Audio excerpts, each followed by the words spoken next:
L'évolution de la Kora, pour moi, non seulement le temps, mais aussi l'espace. Car elle est partie de l'empire du Gabou, qui était la Gambie, le sud du Sénégal, la Casamance, la Guinée, Bissau. De là, la Kora est connue dans le Mandin, dans tout le Mandin.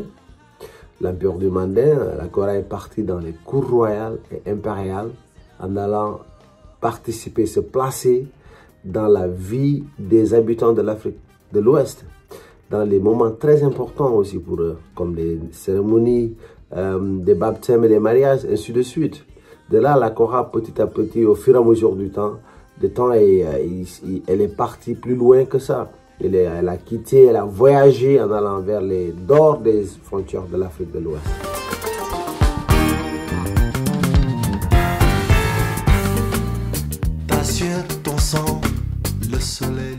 Du XIIIe siècle au XXIe siècle, il faut que la Kora parle avec tout le monde, des générations à venir. Donc c'est ma mission aussi. Donc il y a des inconvénients, mais c'est protéger la Kora, mais aussi c'est de faire de l'ouverture pour la Kora, pour que tout le monde aussi sache dans ce monde que cet instrument existe, elle est jouée, elle est magique, elle a tous ses potentiels possibles. Cela fait partie de ma vie.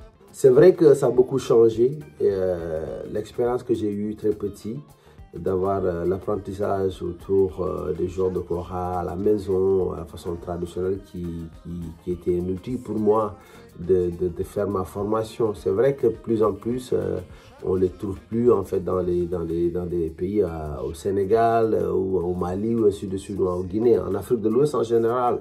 Bon, les gens comme notre cas, c'est bien vrai que nous qui sommes restés un peu, l'autre qui a immigré loin du Sénégal aujourd'hui, c'est important aussi pour moi de jouer la Kora, présenter la Kora partout dans le monde. Donc cela fait aussi l'ouverture de la Kora, mais aussi préserver cet instrument et qu'elle continue à s'évoluer comme les ancêtres l'ont toujours fait.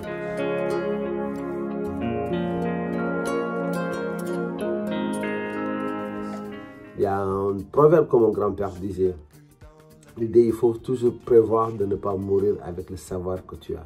Et ça, c'est quelque chose qui est à moi et à beaucoup de personnes. Donc, dans la famille, on essaie de faire passer ce savoir qu'on a, le petit qu'on a, on le fait passer parce qu'on ne sait jamais.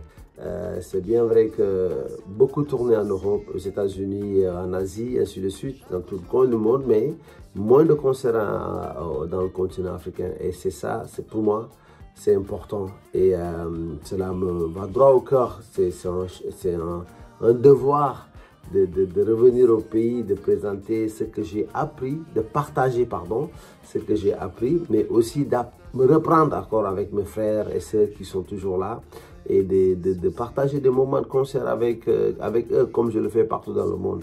Et en espérant, après la sortie de cet album-là qui est là, Homeland, chapitre 1, ce barrière aussi élevé d'aller vers mes frères et sœurs au pays.